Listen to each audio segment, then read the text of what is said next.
Tous les préparateurs mentaux veulent coacher le mental des athlètes et être magnifiquement payés pour ça. Mais qui peut vraiment le faire ? Avoir un diplôme est au mieux utile, mais jamais suffisant pour accompagner les sportifs de ses rêves. Bienvenue sur Business Infini, le podcast pour développer une entreprise tellement épanouissante et solide que tu auras envie de travailler dedans toute ta vie. Tu vas découvrir comment j'ai multiplié mon chiffre d'affaires par 36 en 5 ans et obtenu un tel succès dans le sport de haut niveau que j'ai dû m'entourer d'une équipe de coachs à force d'être débordé de demandes. Je m'appelle Nathan Delacoste et je vais te dire les erreurs à ne pas commettre, celles qui m'ont fait perdre tout mon temps, qui ont parfois ruiné ma santé et certainement détruit mes résultats, mais j'ai compris comment faire mieux et grâce à ces épisodes, diffusés chaque semaine par Ready to Rock, je te le transmets. On dit que la compétition ça se joue dans la tête, je vais te montrer que l'entrepreneuriat aussi. Bonne écoute de Business Infini. Salut les préparateurs mentaux, j'avais hâte de vous faire cet épisode bilan de 2024 et de 2023, mais surtout j'avais hâte parce que ça fait des semaines que j'ai pas pu enregistrer d'épisode de podcast, j'étais très occupé et après la dernière semaine de 2024 c'était la pire de l'année pour moi. Je suis tombé malade, je toussais entre chaque phrase, d'ailleurs des fois ça arrivera un peu peut-être encore dans cet épisode. Et là maintenant, ça y est, je peux enfin reparler et reprendre mon amour pour la prise de parole en public pour le podcast. Donc j'ai hâte de faire cet épisode dans lequel je vais te raconter l'impact que les podcasts ont eu pour moi sur le business ces dernières années. Pourquoi ? On va voir ensemble comment le podcast m'a aidé à générer directement plus de 100 000 euros de ventes par an. Puisque tu es peut-être au courant, j'ai donc 2 podcasts, Business Infini, celui que tu es en train d'écouter. Et là, j'enregistre le 130e épisode avec Business Infini, celui que tu es en train d'écouter, et puis l'autre, Obsession Progression. Et au total, ces podcasts-là me rapportent facilement plus de 100 000 euros par an. Je vais t'expliquer dans l'épisode comment je m'y suis pris et pourquoi ça devrait t'intéresser toi. Enfin, si t'es un prep mental en train de développer ton activité, quand t'entends ça, ça devrait déjà éveiller quelque chose dans ta tête, je pense. Donc, j'ai été voir les chiffres pour pouvoir t'en parler et qu'on parle vraiment, tu vois, de choses dans la matière, pas juste d'impression, mais de ce qui se passe. Business Infini, c'est un podcast que j'ai lancé le 1er mai 2024. J'ai fait 29 épisodes jusqu'à la fin de l'année, 6115 écoutes, et 8h39 de contenu, ok, 29 épisodes, ça représente presque 9 heures de contenu. Sur Obsession Progression, l'autre podcast, j'en suis à 100 épisodes, 35 445 écoutes en 2 ans, jour pour jour, et 29h28 de contenu. Donc tu vois, au final, je suis presque à 40 heures de contenu créé, et là, t'es en train d'écouter le 130e épisode de podcast que je crée depuis 2 ans. Et ce qu'il faut que tu saches, c'est que pendant 2 ans, le podcast a été ma priorité dans le business, ma priorité en termes de création de contenu. C'est-à-dire, qu'il vente, qu'il pleuve ou qu'il neige, j'ai sorti un épisode par semaine au moins pendant 2 ans. Je me suis organisé des fois en sortant 8 épisodes d'avance pour pouvoir ensuite partir travailler sur d'autres choses, etc. Des fois, je suis parti en vacances, je suis tombé malade, etc. Et là, je voulais quand même absolument sortir un épisode par semaine. Il y a d'autres endroits dans le business où j'aurais aimé faire ça, tu vois, j'aurais aimé pouvoir écrire sur LinkedIn chaque semaine, j'aurais aimé pouvoir poster sur Instagram sans arrêt.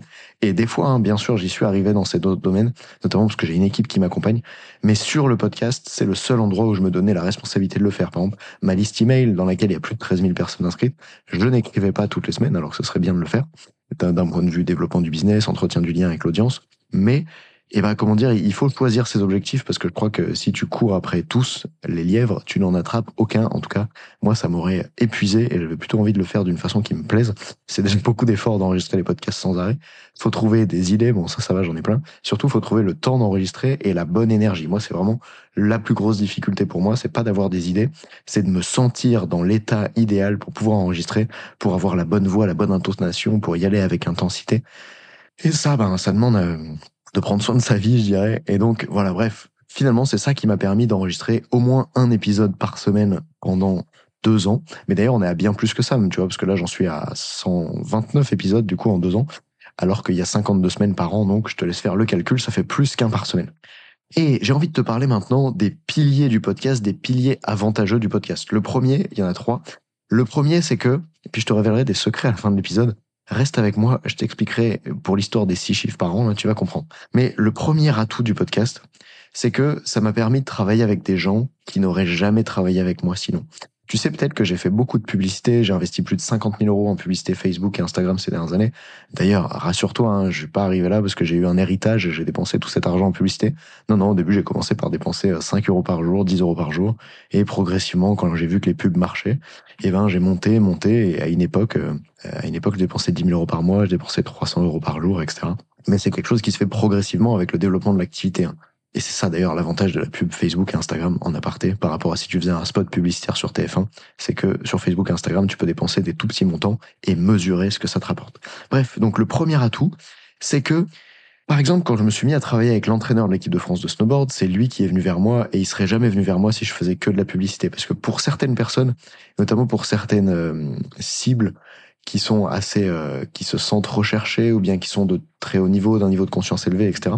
On a des gens qui vont des fois rejeter la publicité, qui vont ne pas s'intéresser à quelque chose dès que c'est écrit sponsorisé dessus, alors que si c'est du contenu gratuit, les gens ont une perception comme quoi c'est moins marchand, c'est moins commercial, et donc ils vont s'y intéresser et aller plus loin.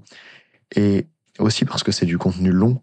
Et ce type de cible dont je parle, les entraîneurs en équipe de France, comme l'entraîneur en équipe de France de snowboard, c'est le type de choses à laquelle ils sont à la recherche. Parce que comme c'est des gens qui font du haut niveau, ils veulent des sujets qui soient profonds, ils veulent des contenus qui aillent en profondeur sur une thématique. Parce que le haut niveau veut de la profondeur. Et ça, c'est ce que j'aimerais dire à tous ceux qui ont écouté l'épisode 4, je crois, où je disais, arrête de faire des TikTok et attention aux réseaux sociaux pour développer ton activité. C'est que, encore une fois, le gros avantage des contenus longs qui n'existent pas si tu fais des réels sur Instagram, c'est que tu peux aller en profondeur sur un sujet, donc tu apportes plus de valeur, et donc si tu dois t'adresser à des experts, à des gens qui savent déjà, à des gens d'un plus haut niveau, c'est vraiment un format idéal. Donc moi, ça m'a permis de travailler avec beaucoup d'entraîneurs de haut niveau qui sont venus vers moi grâce au podcast. Ça, c'était le premier atout, donc, c'est que je travaille avec des gens qui n'auraient jamais travaillé avec moi sans le podcast. Le deuxième pilier du podcast, le deuxième énorme atout, c'est que ça permet d'être beaucoup plus efficace lors du premier rendez-vous. Tu sais, du rendez-vous stratégique, du rendez-vous diagnostic, du rendez-vous offert, appelle-le comme tu veux. La première fois que je rencontre une personne, il se passe la chose suivante, c'est que on fait ce rendez-vous et à la fin, moi je vais lui proposer qu'on travaille ensemble parce qu'après tout, on est là pour ça, on se rencontre pour savoir si on travaille ensemble ou pas. Et c'est impressionnant dans mon business, parce que moi je suis là depuis 2018, c'est impressionnant la différence qu'il y a eu. Il y a vraiment un avant et un après entre le moment où j'avais pas de podcast et donc pas de contenu très long et donc pas de gens qui m'écoutaient pendant au moins 10 heures avant d'arriver au premier rendez-vous. C'est impressionnant la différence entre cette époque-là et l'époque où justement les gens passent déjà des heures avec moi ou même juste des fois des dizaines de minutes, mais passent, tu vois, ce temps énorme avec moi avant de venir au rendez-vous. Ça fait que ils signent dès le premier rendez-vous des contrats entre 2000 et 6000 euros. Et tu vois, c'est quand même étonnant que, je sais pas, si tu demandais à ton frère ou à ta famille de te filer 3000 balles, probablement que soit ils te les donneraient pas parce qu'ils n'ont pas vraiment d'intérêt à le faire, je sais pas, soit ils te demanderaient de les rendre, soit ils te demanderaient d'en parler plusieurs fois avec eux avant de te donner les sous, j'en sais rien. Et moi, des fois, je rencontre des inconnus, des gens à qui j'ai jamais parlé avant, et ils acceptent, une heure après, une heure et demie après, de me donner 3000, 5000 euros. Et ça, je crois que ça vient vraiment du poids du podcast. C'est que quand les gens arrivent au rendez-vous, ils ont déjà une telle confiance en moi, en mon expertise, en ce que je peux apporter, que ça fait une énorme différence. Et peut-être que toi qui écoutes ce podcast, tu te dis, ah bon, moi Nathan, quand je t'entends, j'ai vraiment pas l'impression que tu sois un expert de quoi que ce soit.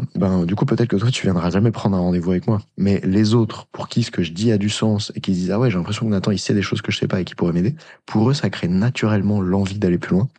Et quand ils viennent au rendez-vous, ils n'ont pas l'impression de faire face à un commercial qui veut vendre sa mère. Ils ont l'impression d'être face à quelqu'un qui les a déjà largement aidés avant de venir ce jour-là, et donc qui est prêt à continuer de le faire. En fait, ça fait réduire une des barrières à l'achat qui est vraiment peut-être la barrière principale en 2024 et qui continuera de l'être encore plus en 2025, c'est le scepticisme. C'est un peu le radar à bullshit qu'ont les gens, cette peur qu'on leur vende des trucs dont ils n'ont pas besoin et qu'on soit des arnaqueurs. En fait, le podcast permet de lever ça et de créer beaucoup plus de confiance. Et c'est notamment une des raisons pour lesquelles chaque personne qui réserve un rendez-vous avec moi, je vais lui demander dans le formulaire de réservation de rendez-vous, est-ce que tu as déjà écouté telle masterclass en ligne ou bien tel podcast avec moi? Et si la personne me dit, j'ai pas écouté de podcast, eh bien, je vais faire en sorte, avant le rendez-vous, qu'elle en écoute, pour être sûr que quand elle arrive au rendez-vous, elle est beaucoup plus chaude. Alors toi, tu me diras, mais oui, mais Nathan, ça c'est une technique de manipulation, comme ça la personne a le plus envie d'acheter. Oui, si tu veux, mais moi je trouve que c'est aussi une bonne technique pour que la personne, elle puisse s'enfuir si jamais ma façon de travailler lui convient pas, puisque le fait qu'avant même de venir au rendez-vous, elle passe du temps à écouter ce que je raconte, quelle est ma manière de communiquer, quelle est ma vision de la préparation mentale, ça l'aide, elle, à savoir, est-ce qu'on est un bon fit pour travailler ensemble ou pas. Et donc, c'est pas juste de la manipulation de, bah ouais, d'un coup, ça convertit plus. C'est aussi finalement faire un cadeau aux gens en les aidant à mieux choisir. Un petit peu comme si, avant de partir en vacances pendant 2 semaines quelque part, tu pouvais le tester pendant 2 jours l'endroit. Bah, ça serait pas mal, hein, parce que des fois, on traverse et on se retrouve dans un endroit où on se dit, en fait, j'aurais bien aimé ne pas partir en vacances là-bas. Bon, ça vaut aussi pour une voiture, pour une maison. Si les vacances, ça te parle pas, imagine autre chose. Ok, donc on a vu les 2 premiers piliers ensemble, ça m'a permis de travailler avec des gens qui n'auraient jamais travaillé avec moi. Sinon, ça me permet d'être beaucoup plus efficace lors du premier rendez-vous, de vendre plus cher et de convertir avec un plus gros taux de closing. Et le troisième aspect, c'est que ça me permet d'avoir un patrimoine qui me différencie de tous les autres préparateurs mentaux. On est de plus en plus sur le marché, et franchement, je pense que c'est une bonne chose, hein. Déjà parce que les formations en préparation mentale se développent, mais surtout parce que la culture de la préparation mentale en France évolue, les gens commencent à savoir ce que c'est, commencent à comprendre que c'est important. Donc, on est de plus en plus nombreux.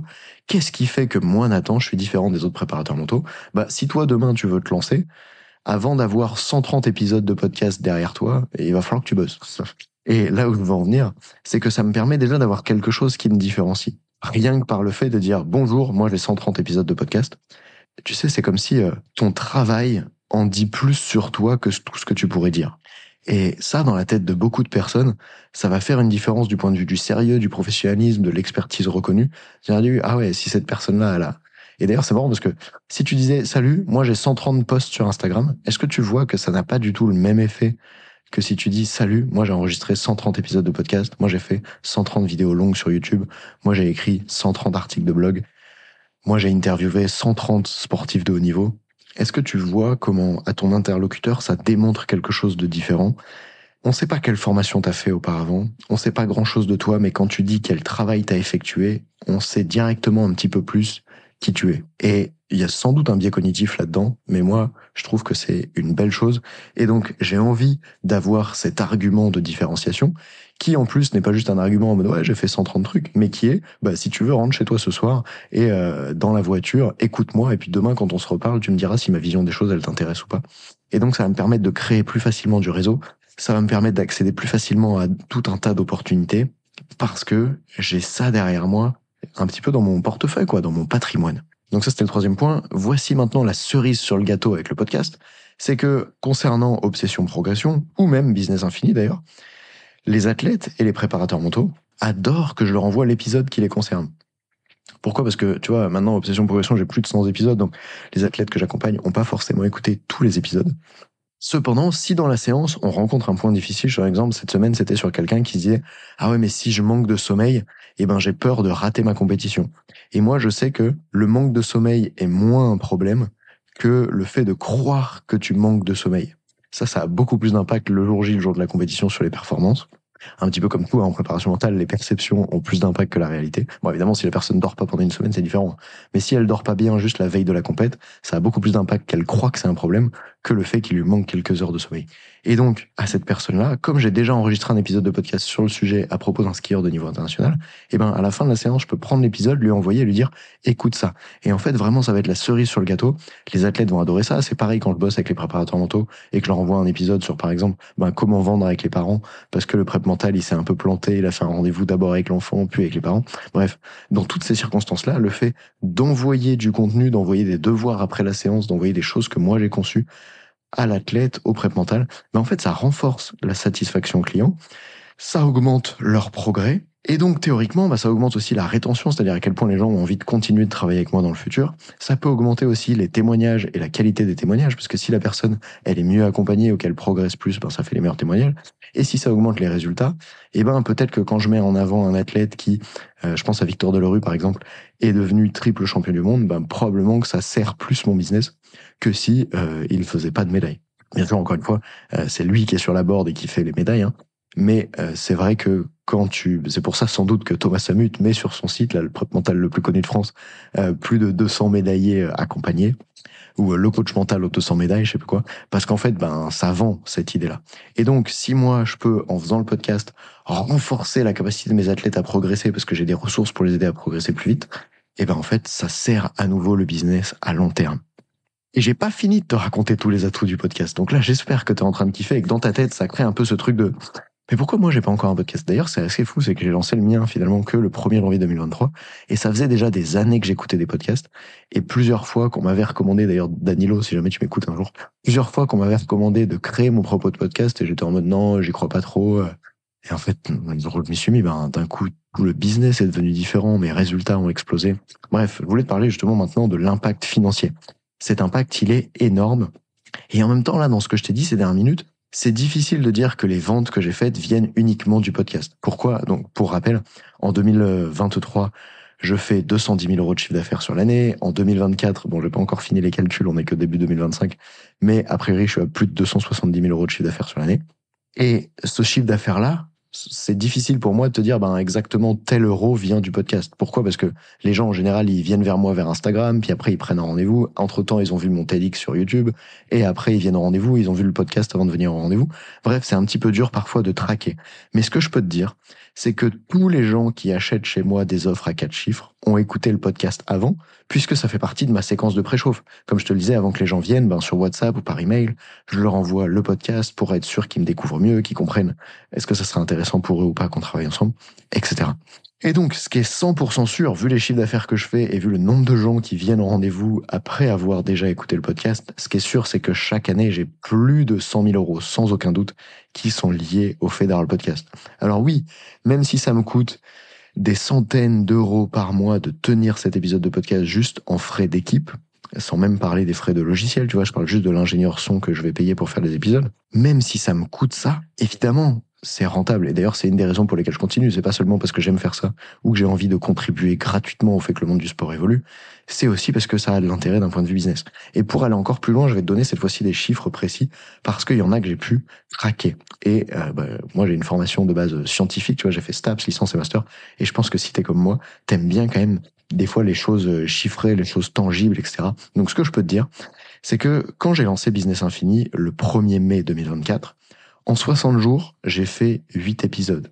Et donc, en moins de 60 jours, avec moins de 2000 écoutes, j'ai fait 50 000 euros de vente, puisque c'était le lancement de mon programme Starting Block, de mon accompagnement pour les préparateurs mentaux qui veulent vivre de leur passion et travailler avec les sportifs de leurs rêves. J'ai fait 50 000 euros au lancement et tous les gens qui ont acheté, sans exception, ont écouté le podcast Business Infini. Et donc, ce que je peux te dire, et j'espère que ce que tu entends ici, c'est pas que, waouh, je suis génial, j'ai fait plus de 50 000 euros et tout. En plus, franchement, je suis pas sûr que dans un domaine de la préparation mentale auprès des sportifs, on puisse faire cette somme-là. Je crois que là, c'est le fait d'aider des entrepreneurs qui permet aussi de vendre de cette manière-là. Mais si je reviens plus précisément, est-ce que tu as entendu qu'avec moins de 2000 écoutes, j'ai pu faire plus de 10 ventes, plus de 50 000 euros. Et en fait, c'est ça que je voudrais dire, c'est 2000 écoutes. Remarque que quand tu fais un réel sur Instagram, t'arrives sans doute facilement à faire 2000 vues. Il suffit de faire danser ton chat et tu vas faire 2000 vues, tu vois. Bref, 2000 vues, c'est pas énorme finalement. 2000 écoutes de podcast, on est très très loin des plus gros podcasts de France qui vont faire 100 000 écoutes par mois, tu vois. Moi, j'ai fait 2000 écoutes en 2 mois. 2000 écoutes en 2 mois. Et ça m'a généré plus de 50 000 euros. Ça veut dire que tu peux avoir un petit podcast, que tu peux avoir une petite audience. Bah oui, parce qu'au fait, 2000 écoutes, si tu as 10 épisodes, un peu comme moi, là, tu vois, j'en avais 8, si on fait le calcul, ça veut dire qu'il suffit de 200 personnes. 200 personnes qui t'écoutent 10 épisodes, et boum, ça fait 2000 écoutes, tu vois. Et 200 personnes, c'est pas énorme. Je pense que c'est ça la magie du podcast, c'est que c'est comme YouTube, les formats longs, c'est un contenu qui est si quali, qui permet tellement à la personne de connecter avec toi, d'avoir une certaine intimité. Regarde, toi et moi, peut-être qu'on s'est jamais rencontrés, peut-être même qu'on s'est jamais parlé, mais si t'as écouté à ce stade 5 heures, 10 heures ou plus de 35 heures de podcast avec moi, probablement que si on allait boire un verre tous les deux, on serait déjà un peu potes. Ou en tout cas, on aurait déjà une conversation qui est un peu fluide, on aurait l'impression de se connaître. C'est ce qu'on appelle aussi les relations parasociales. Je te rassure, moi ça me fait pareil, quand je regarde des youtubeurs, ils ont beau avoir 5 millions d'abonnés, si j'ai passé des heures et des heures et des heures à suivre leur contenu, j'ai un peu l'impression que je les connais. Et donc, l'avantage, c'est que ça, t'as pas besoin d'avoir 10 millions d'abonnés pour l'avoir, t'as besoin d'avoir juste quelques personnes qui t'écoutent, et ces quelques personnes-là ont très envie ensuite de travailler avec toi. En tout cas, c'est ce qui s'est passé pour moi. Je l'ai prouvé avec Obsession Progression, et c'est pour ça que quand j'ai lancé ce nouvel accompagnement sur une toute nouvelle cible, donc les préparateurs mentaux que j'accompagnais pas avant, j'ai voulu lancer Business Infini, et j'ai à nouveau prouvé que la méthode marche, que le podcast convertit plus facilement, te permet de vendre plus cher, et te permet surtout, en ayant une toute petite audience, d'avoir quand même des très très gros résultats. Bah oui, parce qu'au fait, demande-toi, combien de youtubeurs, combien de gens qui font des millions de vues, là, les Instagrammeurs que tu suis, qui ont 100 000 followers et qui font des millions de vues quand ils sortent un réel, est-ce que tu penses qu'ils gagnent tous plus de 50 000 euros par mois? Eh ben, j'en suis pas sûr. Et c'est ça, un des atouts du podcast, c'est qu'en fait, ça donne tellement envie aux gens de travailler avec toi que tu peux, en ayant peu de monde, générer beaucoup de chiffre d'affaires. Et moi, d'ailleurs, c'est plutôt le type de travail que j'ai envie de faire, c'est-à-dire travailler avec peu de monde, mais le faire bien, le faire en profondeur, le faire de façon qualitative. J'ai pas forcément envie d'avoir 5000 clients par an et de passer 0 minute avec chacun. J'ai plutôt envie d'avoir peu de clients et de passer du temps avec eux. Et le podcast, c'est le type de contenu qui permet d'arriver à ça. Donc, la leçon de tout ça, finalement, c'est que si tu m'écoutes, attention, c'est dangereux. Tu pourrais finir par avoir envie d'acheter chez moi un jour. En tout cas, peut-être que c'est un de mes objectifs. Enfin, je te connais pas, donc ça dépend si t'es cool ou pas. Mais peut-être que c'est ce qui pourrait se passer. Bref, le futur du podcast, c'est quoi? Moi, je trouve que c'est complètement débile, parce que quand je vais sur Spotify, quand je vais sur Apple Podcast, quand je fais mes recherches, ce que je peux remarquer, c'est que au jour où je te parle, là, on est le 5 janvier 2025 quand j'enregistre cet épisode, il n'y a même pas un podcast par niche. Si tu veux, va voir dans ton sport et tu verras qu'il n'y a même pas un podcast sur le mental dans ton sport. Il y a très très peu de sports qui ont leur propre podcast. Même en football, ce que j'ai remarqué quand j'ai cherché en novembre, c'est qu'il y a un podcast qui venait de sortir et il avait 2 épisodes. Alors qu'on parle du sport le plus pratiqué en France, bordel. Il n'y a même pas un podcast sur le mental dans chaque niche. Et peut-être que suite à cet épisode de podcast, il va y avoir un raz-de-marée et que vous allez m'écouter et que vous allez vous dire waouh, opportunité de dingue le podcast, vas-y, je veux me lancer, je veux le faire. Et donc peut-être qu'il y en aura, moi en tout cas je pense que ça serait bien pour les sportifs qu'il y en ait, parce que quand j'étais plus jeune et que je faisais du snowboard, si seulement il y avait eu des épisodes sur la peur du regard des autres en freestyle, si quand je faisais du basket, il y avait eu des épisodes sur la souffrance que c'est de cirer le banc pendant tout un match, la relation avec les coéquipiers, etc. Bref, dans chaque sport, je peux imaginer des épisodes de podcast qui soient super utiles pour les athlètes. Et c'est pour ça que je te dis, c'est une aberration pour moi aujourd'hui, même si je comprends pourquoi on en est là, qu'il n'y ait pas au moins un podcast dans chaque sport sur la dimension mentale. Et si tu m'entends, je crois que tu es devant, on dirait que je suis un infopreneur gourou des crypto-monnaies là. Je crois que tu es devant l'opportunité peut-être de ta vie, en tout cas une opportunité qui se présente rarement. Je pense vraiment que du point de vue du podcast, il y a un énorme truc à faire. Je sais pas si c'est comme le Bitcoin en 2013 où tu mets 100 balles dessus et depuis tu serais millionnaire. Mais ce que je crois, c'est que il y a vraiment un truc à faire avec les podcasts dans une cible précise, dans un sport précis. Tu vois, un podcast sur la préparation mentale au basket, la préparation mentale en gymnastique, la préparation mentale au tennis, bla bla bla. Surtout si t'es un expert de ces disciplines-là ou que tu veux le devenir, que tu peux faire en plus des interviews avec des gens dans ces disciplines-là. Bref, j'ai trop d'idées, tu vois. Si j'avais 100 Nathan, j'en mettrais un dans chaque sport en train de faire des épisodes de podcast dans chaque sport. Je l'enverrai le Nathan se former sur sa discipline, parce qu'évidemment, aujourd'hui, je les connais pas toutes, hein. Il y en a dont je suis spécialiste dans les sports extrêmes, mais il y en a dont je suis pas spécialiste. Et donc, celle-là, j'apprendrai à les connaître. Ou bien, je pense à Arthur Planck, que j'accompagne. Arthur, il est spécialiste de la gymnastique. Eh bien, lui, il pourrait très bien avoir un podcast sur la gymnastique, sur le mental en gymnastique. Et il a la chance d'avoir été entraîneur et athlète dans cette discipline-là, donc ça lui donne une longueur d'avance par rapport aux autres. Bref, toi, demande-toi dans quoi est-ce que tu as une longueur d'avance par rapport aux autres. Peut-être que c'est grâce à ton réseau, les athlètes que tu connais, j'en sais rien. Mais bref, il y a un énorme truc à faire. Pourquoi? Je l'ai expliqué jusqu'à maintenant dans cet épisode, mais je pense qu'il y a une énorme opportunité pour les préparateurs mentaux qui aiment la prise de parole en public ou qui ont compris qu'il fallait se développer là-dedans pour vivre de la préparation mentale, parce que c'est un métier d'orateur, c'est un métier de communication. Et le podcast, ça m'a tellement permis de devenir meilleur à l'oral, même si ça s'entend peut-être pas tellement j'ai le nez pris et la gorge qui tousse. Ça fait vraiment progresser de ouf en prise de parole en public. En plus, pour ceux qui veulent se développer, qui voient vraiment l'entrepreneuriat comme un jeu et qui ont envie de devenir meilleur à ce jeu-là, de grandir leur entreprise, etc., c'est vraiment un excellent levier parce que ça développe le côté patrimoine dont je te parlais tout à l'heure. Et puis, pour ceux qui ont un état d'esprit d'entrepreneur, justement, qui aiment bâtir des actifs, un peu comme finalement un immeuble, tu vois, il travaille pour toi pendant que tu t'es rentier finalement. Si tu mets l'immeuble en location, et ben là tu peux mettre ton podcast en rentier, c'est-à-dire que moi, pendant que je vais faire du snowboard, pendant que je vais partir en week-end, le podcast travaille sur moi. Pour moi, tous les jours, je vais voir sur le podcast quels ont été le nombre d'écoutes, et tous les jours, je peux voir qu'il y a des gens qui m'écoutent alors que moi j'étais en train de faire autre chose. Et ça, je crois que c'est absolument formidable si tu as un business en 2025 et pour le reste de la vie, d'avoir un business qui travaille pour toi même quand tu n'es pas en train de travailler. C'est vraiment ce qui permet de passer à un tout autre niveau d'épanouissement personnel et de richesse. C'est d'avoir des systèmes qui travaillent pour toi, même quand toi, tu n'es pas en train de travailler. Et d'ailleurs, c'est sur ce principe-là que sont conçues les plus grosses entreprises du monde. Il n'y a pas tout le temps quelqu'un en train de faire tourner le truc pour que ça avance. Un peu comme dans la musique d'ailleurs. Si t'es un artiste et que t'enregistres un CD, tu l'enregistres une fois, et après le CD, il te rémunère toute ta vie. C'est ça l'opportunité que t'as avec un podcast. Même si tu ne deviens pas Metallica un jour. Donc franchement, il y a tellement une opportunité de dingue, et j'adore tellement le podcast, et je suis finalement un des rares à l'avoir fait dans la préparation mentale. En tout cas, je ne suis pas sûr qu'il y en a eu beaucoup d'autres qui est le résultat d'avoir fait 8 épisodes, moins de 2000 écoutes et 50 000 € de vente. Donc, je pense que je vais lancer une formation pour vivre de la préparation mentale grâce à un podcast. J'en ai déjà fait 2, j'ai fait Business Infini, j'ai fait Obsession Progression, donc je pense que je sais un peu de quoi je parle et que j'ai eu des belles galères. Oui, parce qu'au début, tu te demandes, attends, comment je fais pour mon intro, mon outro, comment je fais pour le montage, qu'est-ce que je vais dire dans les épisodes, puis j'ai peur que ça soit pas assez bien, que ma voix, elle soit pas bien placée, que les gens, ils trouvent ça nul, qu'on m'écoute pas, bref, il y a tellement de blocages qui peuvent t'empêcher de faire un bon podcast, ou même t'empêcher de sortir le premier épisode, que le fait d'avoir été confronté à ça, je pense que ça va m'aider à vous créer une super formation. Donc, pour ceux que ça intéresse, si vous avez envie d'accéder à cette formation, écrivez-moi sur Instagram ou sur LinkedIn ou par email, podcast à 6 chiffres, envoyez-moi ce nom de code, podcast à 6 chiffres, pour un business à 6 chiffres finalement, et comme ça, je saurai que tu as écouté jusqu'ici, et je pourrais faire quelque chose pour t'aider quand je sortirai cette formation sur le podcast, je l'espère, bientôt.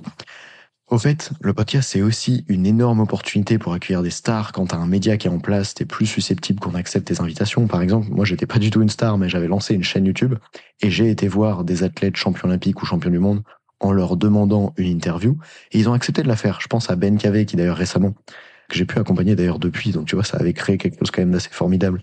C'est qu'à l'époque, je l'ai interviewé, ensuite il a voulu travailler avec moi. Ben Cavé, qui vient de gagner une épreuve de Coupe du Monde en ski de boss. J'avais interviewé Pierre Voltier, le double champion olympique. Anouk Jobert, qui était championne du monde d'escalade. Michael Mawem, qui est championne du monde de bloc. Tess Le 2. Je parle même pas de son niveau en ski freestyle, vu tout ce qu'elle a accompli. Et puis, Lucas Chanava aussi, qui a fait grosses perfs en Coupe du monde de ski de fond. Bref, tous ces gens-là, ils ont accepté parce que je leur ai dit, viens enregistrer pour mon média. Et donc, si tu as un média, en fait, ça t'aide à parler à des gens qui sont extraordinaires, qui sont plus susceptibles d'accepter de passer du temps avec toi, si ensuite tu vas diffuser ça. Voilà donc tout ce que j'avais envie de partager avec toi dans cet épisode bilan sur le podcast 2023-2024. J'espère que tu te rends compte de l'opportunité de ouf qu'il y a. Envoie-moi, si tu veux, podcast à 6 chiffres, si tu veux être informé de cette formation qui, franchement, pourrait changer beaucoup de choses dans ta vie, parce que vu l'impact à 6 chiffres par an que ça a eu le podcast pour moi, en fait, je suis trop excité déjà d'entendre vos podcasts à vous, parce qu'à la base, si j'ai lancé Obsession Progression, c'est parce que j'avais envie d'entendre d'autres prep mentaux parler de préparation mentale, parler des séances qu'ils font, et personne le faisait. Donc moi, je me suis mis à le faire. Mais j'aimerais bien un jour, tu vois, si toi t'es coach de basket, si t'es prep mental dans le basket, j'ai envie de t'écouter parler de préparation mentale au basket, ok? Donc c'est aussi pour ça que je fais cette formation, parce que ça me permettra de plus kiffer, entendre des bons podcasts. Bref, si t'as envie, écris-moi. Et puis sinon, on se retrouve dans le prochain épisode. Ciao. Entraîner l'humain derrière la machine, c'est important. Alors l'année prochaine, j'ai envie que chaque athlète puisse avoir un préparateur mental à ses côtés. C'est plus facile à atteindre si chaque coach mental devient un entrepreneur qui sait donner envie aux compétiteurs de s'intéresser à leur psychologie. C'est en créant un business solide avec des revenus confortables et la liberté de travailler comme tu aimes que tu pourras le mieux les accompagner. En écoutant Business Infini, tu te donnes les moyens de développer ça. Bien joué. Si tu veux progresser en coaching, tu peux aussi écouter mon autre podcast, Obsession Progression, et même le partager aux athlètes pour qu'ils comprennent l'intérêt de la préparation mentale. Salut!